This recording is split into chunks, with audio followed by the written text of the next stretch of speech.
We're rolling. Okay. So Jade's going to join us. She had to take care of some stuff with mom real quick. So there you go. I was saying to Kenita before, Charlotte, it looks like you have like 3 different apartments. Because it called me under the loft. And I was like, ooh, look at that. Now you're like in a hammock.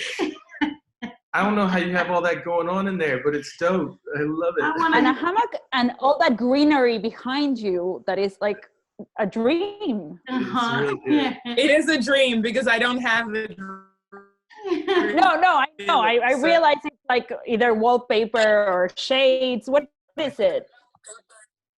It's like a drop cloth that's been painted. It's like a theater set. Cool. Oh, it's painted? Love it. It's like a photograph. Okay. It's been enlarged. Gotcha. Yeah, I found it online, so. Nice. I like it. Brilliant. We're sharing all our finds.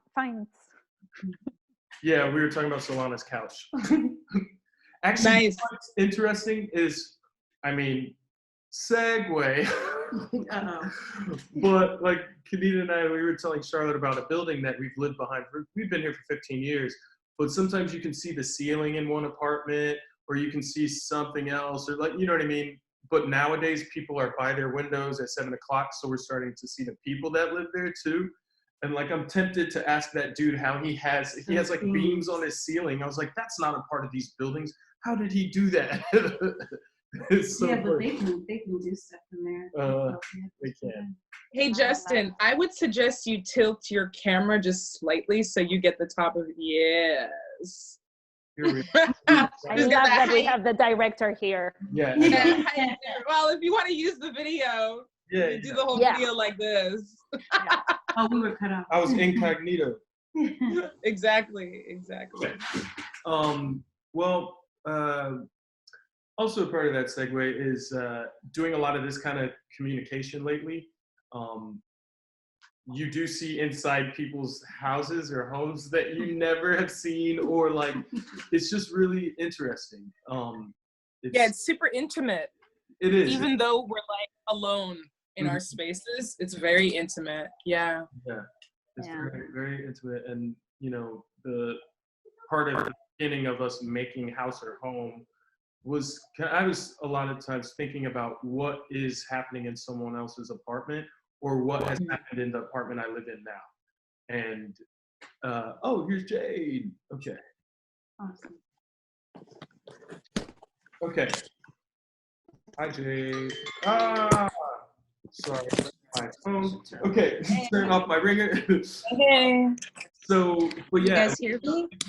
Yes, perfectly. Hi, Jade. Hello. So, we were thinking a lot about what has happened in this apartment, and something that I did stumble upon today, I talked to Jade and Charlotte and Kenita about it earlier, was I did find the original email that like started this process, and it actually started us. We thought it was something else, but it was this project that started the HawtPlates, really, I think. I had been having these dreams about a house, and it was always the same house, but it would change slightly, but I always understood it to be the same house. It never looked the same. Sometimes it was run down. Sometimes I could see the outside. Sometimes I was just on the inside. Sometimes it looked like a really super fancy beachside house, or like, I remember one dream I had where I could just open these sliding doors and the ocean was like 10 feet away from the porch. And then another time it was like in this weird vacant lot, and there were lions and tigers running around in this house. It was just this wild dream I kept having about this place.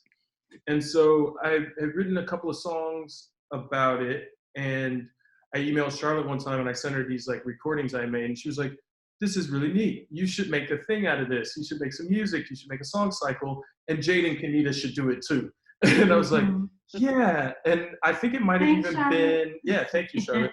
I think it might have even been right before Jade moved in, or she had just moved in when we started this in particular. So from there, I started thinking a lot about shifting ownership, shifting renters, like the New York kind of turnstile style of residency. And understanding that, especially when you live in an apartment that was built maybe in the late 20s, early 30s, you understand it to have been inhabited by many different people or the same people for a long time. And what's in that? I mean, the layers of paint in here indicate that it's been several tenants over and over. But I think, yeah, that's kind of like the starting point. And then it kind of brought into thinking about gentrification in that way, and progress or displacement, and all the language that we all use to describe a neighborhood that is changing, and how that we started to implicate ourselves, and especially as artists, a lot of times, we end up in these tricky conversations about where we're living, and like who's around, and do you live in Brooklyn or do you live here? Da, da, da, da. Like I think that's all sometimes that would trip me up, And what status that gives you or yeah, doesn't give you. or it doesn't give you. And I one of my neighbors who's been here since he was a kid, his mother grew up in this building, I think. She, she's very opinionated. She was like, this building used to be nice. This building had like a lot of nice people in it, and they, there was a fireplace in the foyer, and they would light it in the holidays, and in winter you could walk in off the street and there would be a fire there. And now it's all sealed up. And she was like, and then all these people moved out, and then all these bad elements moved in. She's a woman of color. And she was like, but even now, she's like, people don't understand how nice this building actually is. Mm-hmm. And I thought about that as like this tricky group of statements where I'm like, well, gentrification is evil. And I don't want to, like, I can't say that people were good or bad just because of who they are when they are in a building. And I found myself like, kind of, I guess, questioning the language, because presumably I would think she was just on my side too. Like she would just be like, the neighborhood is changing. I later found out that she's got a way more depth to how she feels about this situation than what I knew before. And she has a lot of reasons why she describes things a certain way. So that language and how it's used was like really interesting to me. And so I just started digging into that, layered with this dream.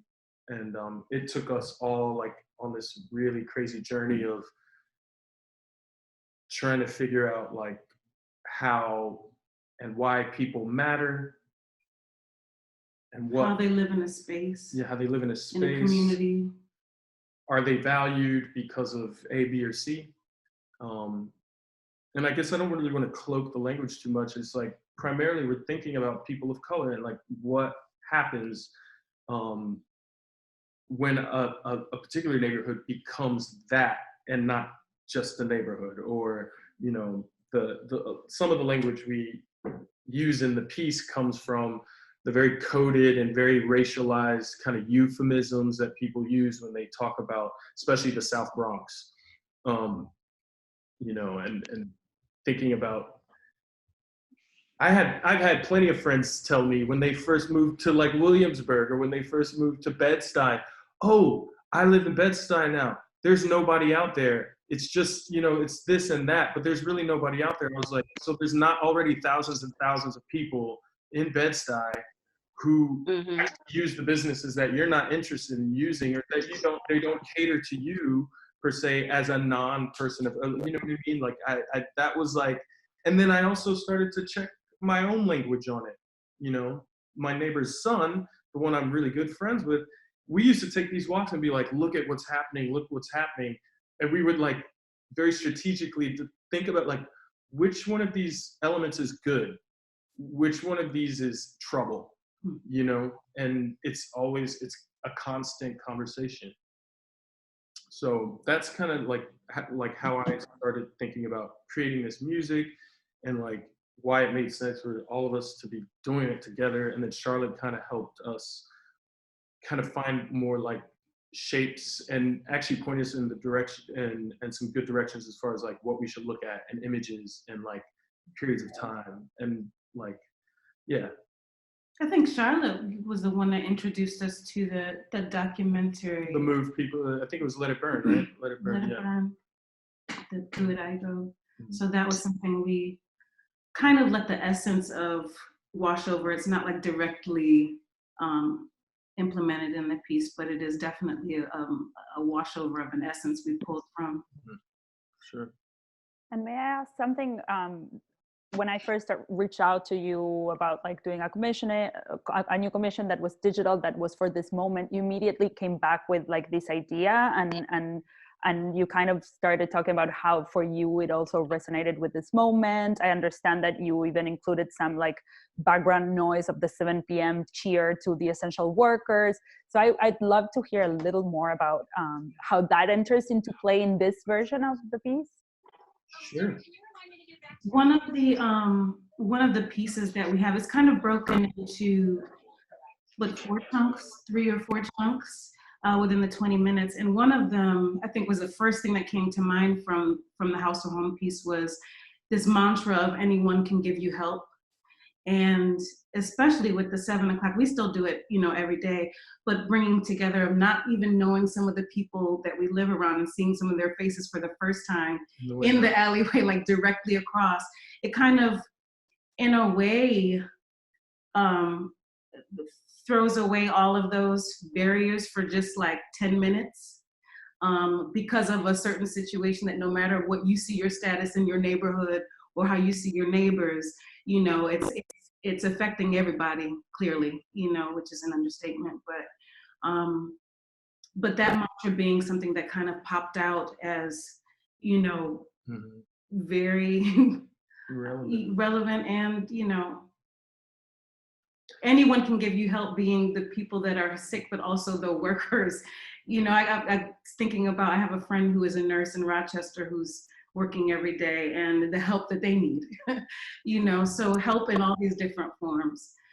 But, and then, I don't know, talking about another part of it. Yeah, no, I think anyone, that particular kind of mantra, I don't know if you've heard it yet, Solana, but there's, it's just, it's like, formally, yes, we're limiting the language and melody. It's one thing, one phrase, but how those singular kind of statements can take on different meaning depending on who's speaking them.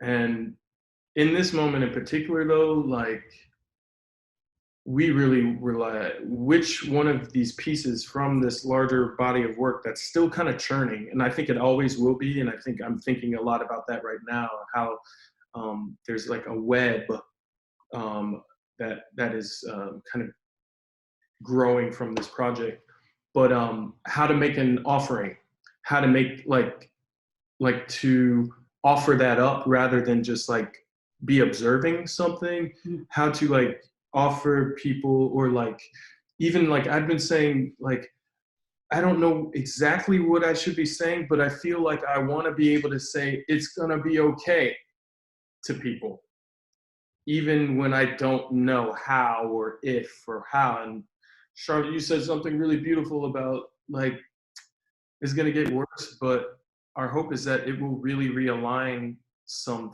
things, and we will, like, I was saying to Kenita, actually, a lot of people expect the worst out of each other.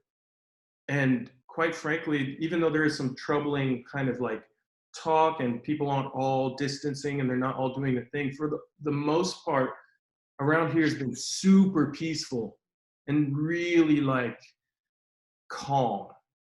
It's not a hyped kind of thing that's energy in at least where we are. And Jade's in Indianapolis, so it's a little bit different, but I think those are things that we really felt like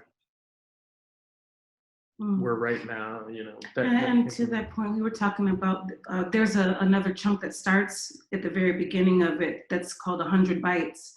And, at first was kind of or is not at first, but is the description of a place, the things that make it up, and like what we were describing, your status and all these, but all of that like is going to be changed. It is not going to go back to the same. And what does that mean? What is it going to do to all of those needs of status and, and whatnot? Mm-hmm. Yeah, I just to like respond to what you're saying, Kenita, it reminds me, there's this video online of Toni Morrison talking to like Bill Moyers or something like that. And she asks him, who are you without your whiteness? She just like flat out asks him. And she's like, are you still powerful? Are you still strong? Like, who are you? And I think that this moment is asking like a big global, like, who are you and what matters to you right now?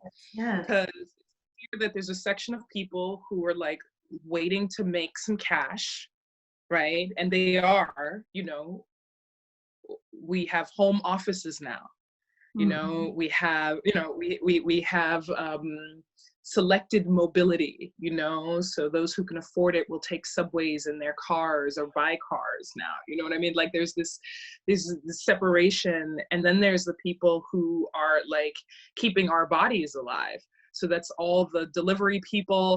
Yeah, hell, that's even the inmates making hand sanitizer that they can't, you know what I mean? And digging graves. And I mean, we're like, I read something yesterday, director Peter Sellers, and he said, you know, we're in the midst of rebirthing a new world, and the labor pains are fierce. And I'm like, yes, exactly, you know, and I've got Octavia Butler sitting here with Her God Is Change. It's everything. Yeah, like right now, the not knowing, I think is like the super exciting place. And there's something that is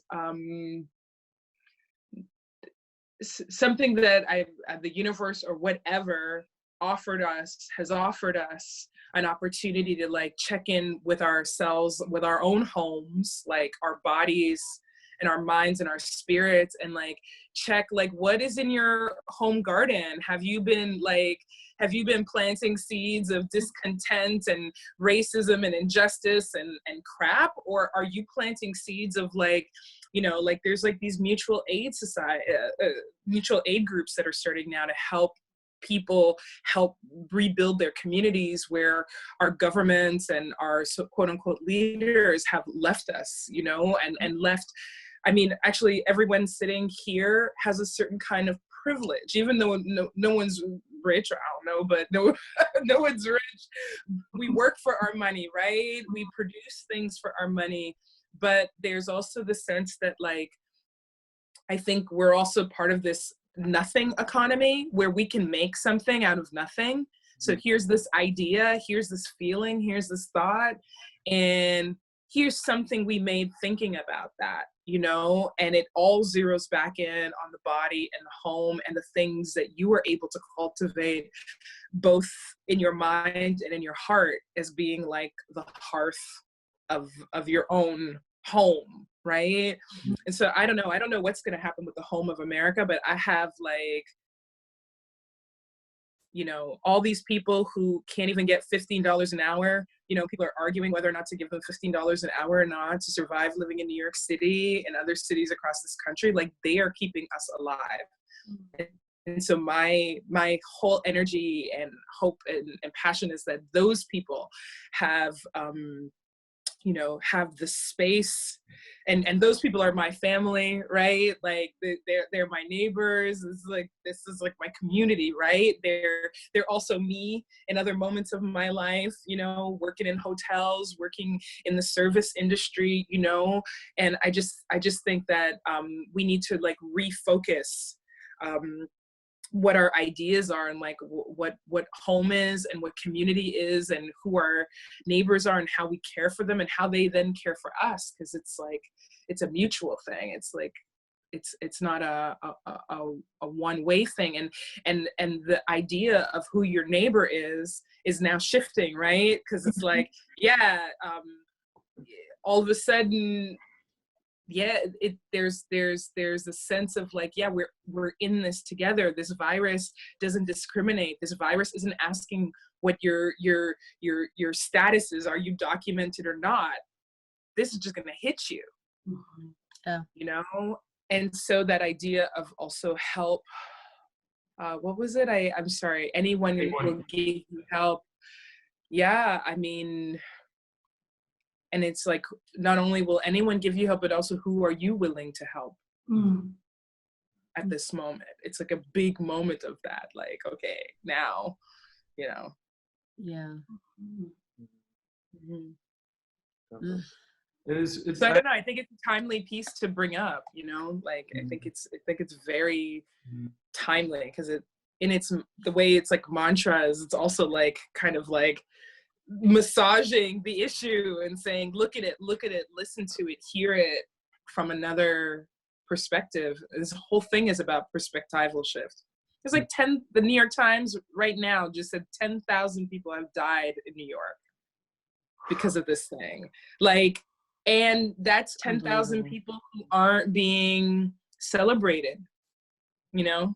Yeah. It's 10,000 people whose families can't see them before they go off. That's going to leave huge repercussions in what we consider our home and how we see home as a body, home as a community, a neighborhood, you know, us in America as part of the global community. I mean, it's really a shift, you know, it's going to be a huge shift. And I think we're not going to be able to see the effects of that for, you know, until we're way on the other side of this, but we can feel it now, you know? And so I think it's important that we're being asked to examine how we speak, how we think, what our daily actions are towards ourselves and to each other, you know? Yes. I think with, you know, in terms of being able to kind of dig back into this cycle of songs and kind of hone in on, it was very easy. Jade was like, I don't remember which ones we all like suggested, but we were kind of like, it was all very text-based. Like we would be like, anyone will give you help. That's now. Face hiding. Face hiding is Face right hiding, for sure. Yes, we were all like, yes, Yeah. all day. Yeah, face hiding is, you know, one of the moments in the cycle that, you know, for us it was literally kind of when we first started making this music, it was kind of us. Well, we had like a word. We came up with the term face hiding for people that we would just see every once in a while in the neighborhood. It's like, you've been living here for so long, and we don't see you. And I'm new. Technically, you know, I've lived most of my adult life here now, but when we first moved here, we were just two 20-something-year-old gung-ho artist kids, and like people could smell it. Like, But you guys have lived there for more than 10 years now, right? Oh, we lived here for like 15. Well over. 15, 16. Yeah. So, Yeah, I'm like, so. yeah, but in the beginning, that is who I was. I was a gung-ho artist, like, Yeah. I'm gonna do all these things, and there's beauty all around me. And now that my roots are really here, a lot of the music has changed over the years, and things I'm thinking about and why I do things. I don't necessarily I see myself more and more, and I have over the years. I mean, for the past 15 years, I have not always been a working artist. I've been a chef. I've worked at a movie theater. I did this. I did that, and I do consider myself just a person. And I don't want to say just a person, but, you know, like I actually don't experience this kind of shift in status or anything as an artist. I haven't, you know what I mean? Like, I don't see myself outside. I do see myself as having more of a way out in terms of, yes, I can create something out of nothing. That's a different way of being. And I think that's probably what they would smell on us. You know what I mean? But we would literally get, you don't belong here. You guys don't live here. We'd be like, They're like, yeah. I had one of my friends who's from in the Bronx, but he used to live down the block from us. And he said something like, or one of his like relatives who had moved away from here came, and he was like, I don't know, he was helping us move something. And he was like, how long have you lived here? And I could tell he was itching to get out when he did. Like, I picked that up. He's like, how long have you lived here? I was like, a few years, and it's cool, like it's actually, and quite frankly, it was the nicest living situation we had lived in ourselves alone together. We had been having roommates and crazy buildings. One building was too crazy. We were like, we can't live here. And so this was an improvement to us. And this man who they grew didn't up smell here, money on us. he was they weren't smelling money. It was just, you're not wearing red and black. I was wearing red and black, and I wear some vintage every once in a while. But yeah, this dude was like, "You think this is nice?" And it just really hit me that there's a whole range of how people feel about where they are that is completely valid. Yeah. And that is completely personal and might even have more to do with maybe his actual home life inside that apartment than had to do with this other thing. Because quite frankly, there is a way in which people engage but don't with each other. And right now, to have a conversation with somebody in the next building through your window, it's like a fantasy that people think about New York sometimes. You know what I mean? When you think of, I think about the rear window a lot. And I don't know if that was in New York, that movie, that Hitchcock film, yeah? Mm-hmm. But being able to have a conversation with somebody in the next building, it's that's happening now. And it's actually it's disarming, it's beautiful. And it just makes me want to figure out more about why we started this song cycle and where it could be now. I think this is definitely going to influence where we go with, on the ongoing of creating it. This time is definitely influential. Mm-hmm. Yeah, I think for us too, we're a singing group, so for us to attempt to make something where Jade's in Indianapolis and I even for a long time was imagining all the people at the shed are still at that office at the shed. For some reason, I'm picturing all nope. still office that's still operating and not at your homes. And it's really wild to think about trying to pull what we do together, which really does rely on timing and a particular vibe between a family interacting on this kind of psychological, artistic, and performative level. For some reason, we just said, okay, we'll try. And so And how was the experience? Because I love that you're literally a family, and then Charlotte, I feel it's chosen family. So I'll extend it to all of you. And how was that shift of being all in the same space to being all in such different spaces? How was the collaboration different? How did you think about it different? How was the process?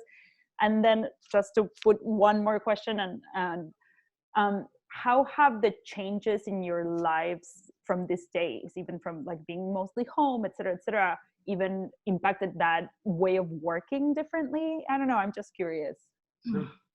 I mean, you want to go, Jade?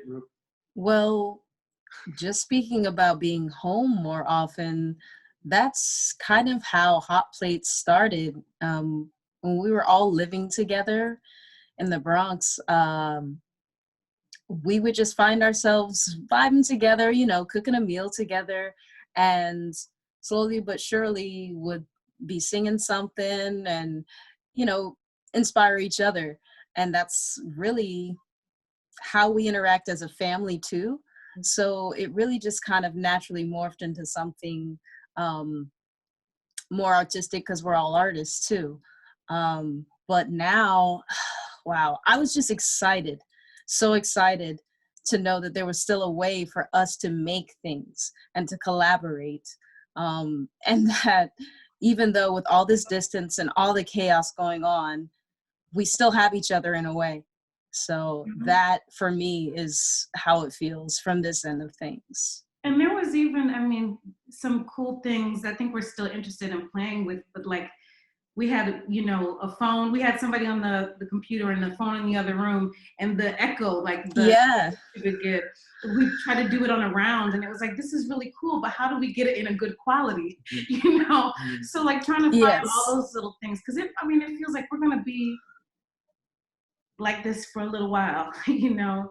And so I think that is exciting, the kind of difficulties with quality specifically, you know, the challenges of that, or like the release of that. It not having to be this yes, like fine yes, thing, you know, it's kind of exciting. So I think it's gonna get, even though I really love, I miss Jade and being able to like be so close in proximity and be able to close our eyes and feel off of each other. But now we have to close our eyes like this and try to kind of yes, figure that out, you know. Yes. Yeah, I think I think it kind of showed us that there's another kind of proximity that we're using, which is like it's a deeper awareness of where my family is in the world even, and how I can access the feeling. It's almost like like a superpower, you know what I mean? It's like I can still do this thing psychically while Jade is away, and understand that the ingredient of us being together in spirit and in mind and live performance, we could isolate that and say that the thing between us, this virtual space between us or whatever, is not such a huge distance at all when we're like locked in and all desiring to be connected still. You know, I think it's like that. It is very much about us being family. It's about us being cut from similar cloth, you know what I mean? Like, I guess that means family. It just really, there's no denying that that's a very, and like, honestly, Charlotte is one of the first people I even reached out to as we were all in lockdown. I was, you know, I have started to realize that my family outside of my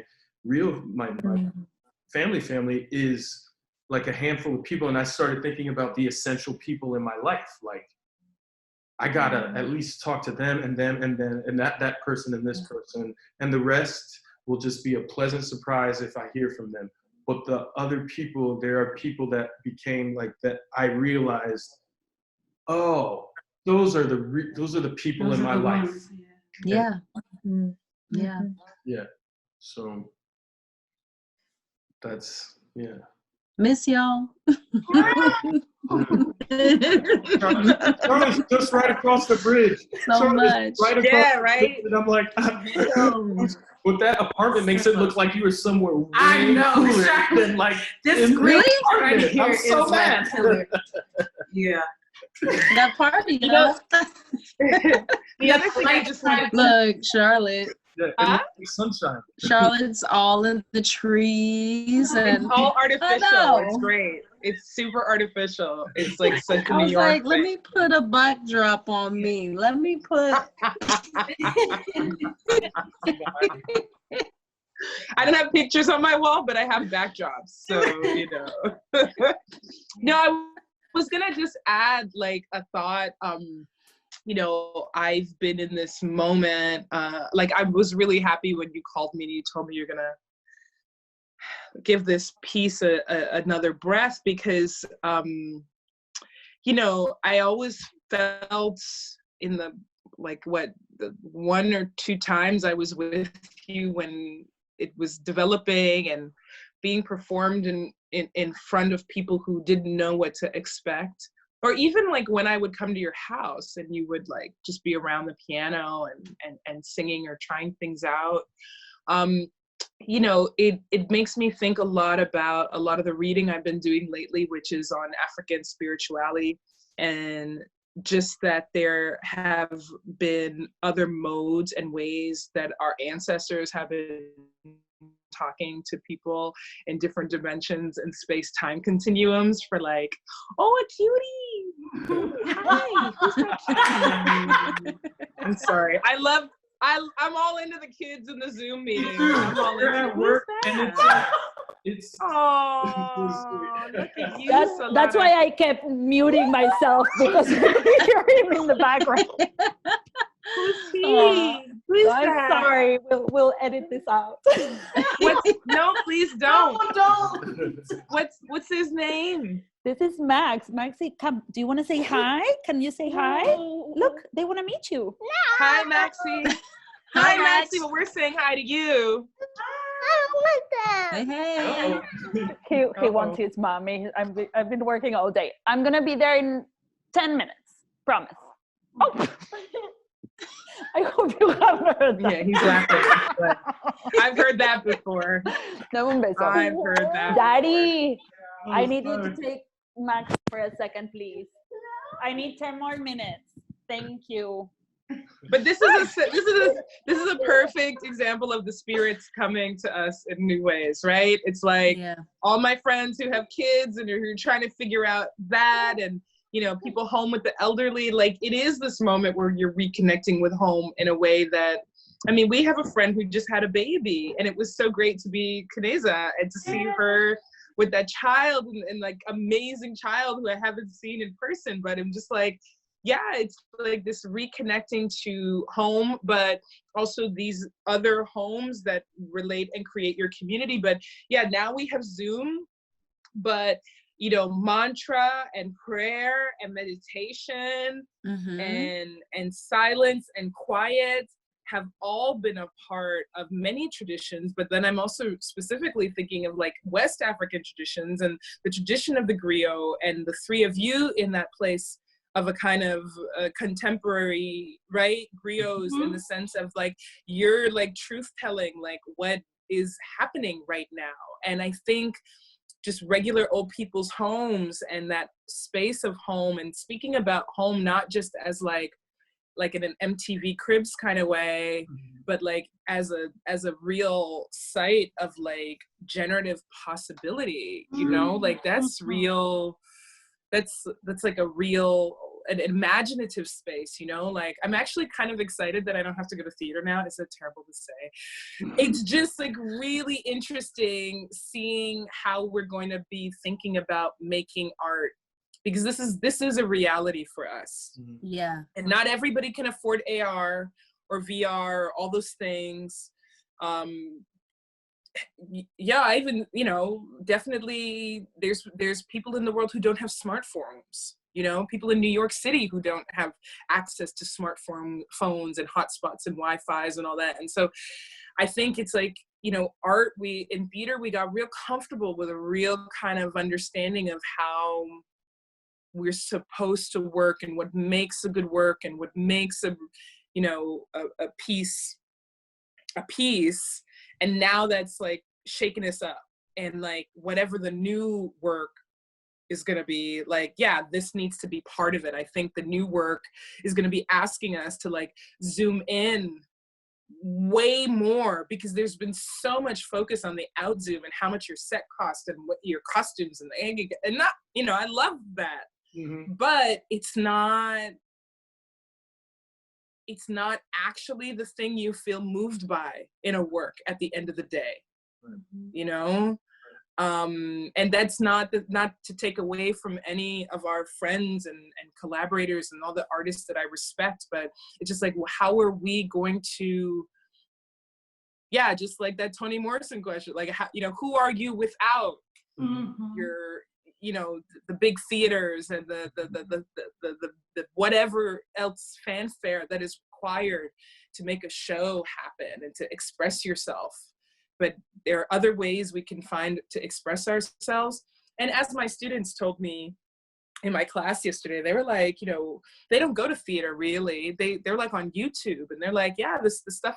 One of them was like, the stuff I like the best is like the people who have the least means, that don't have a lot of followers, who don't, and I'm like, okay, there's something interesting about figuring out, like, yeah, there's a human necessity for exchange, for art to allow us to see what's happening, to see ourselves reflected in another space and time, but then also to like reimagine what this future is going to be after this and anything else that occurs, right? That's the best thing that we artists can do, is help kind of put forth these images of the future and ideas so yeah, just the tuning in, and the deep dive look, I think is like really, really just like so essential right now. Really, really. Absolutely. And how the thing is the thing and not the representation of the thing too, right? Like how it becomes, and that's why we wanted to do like digital commissions and not just like project something, you know, like there was something special about like thinking specifically about like how do we communicate with our audiences, or how do we communicate what we want to communicate in this moment with these mediums. And I think you did a wonderful, beautiful, moving job. So thank you all. Seriously. Oh, thank you. And I had one last question, because as you had seen, I'm requested, but and I was going to ask you what is inspiring you these days to go through this. And I was going to say that now I feel like Charlotte is inspiring me, just because everything you said like has given me so much food, and everyone of course, but like there has been so much wisdom coming out of you. No, but seriously, how, like, what are you there you were talking Octavia Butler, and you know, like all these people. This is inspiring me right now. It just started. Oh, it just started. Oh my God, I didn't realize the time. Aww. This is one Yes. of the things. Jade, you haven't been able to hear this. I know, not live, not at the moment, so it's nice. Here it also is happening.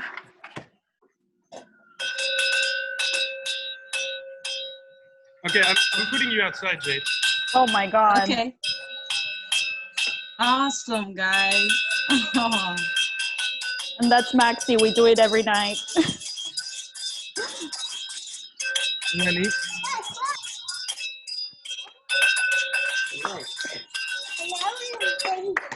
The stuff I'm using is really loud.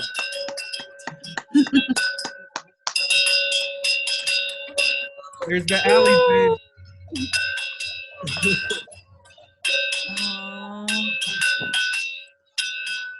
I think Kanita's gonna pop out of the bedroom too. Oh, You've been going out onto the fire escape? Yeah. See if I can't get on the roof. oh yeah. There she is. We're on the Copper roof. cup up there. You see it? Johnny is.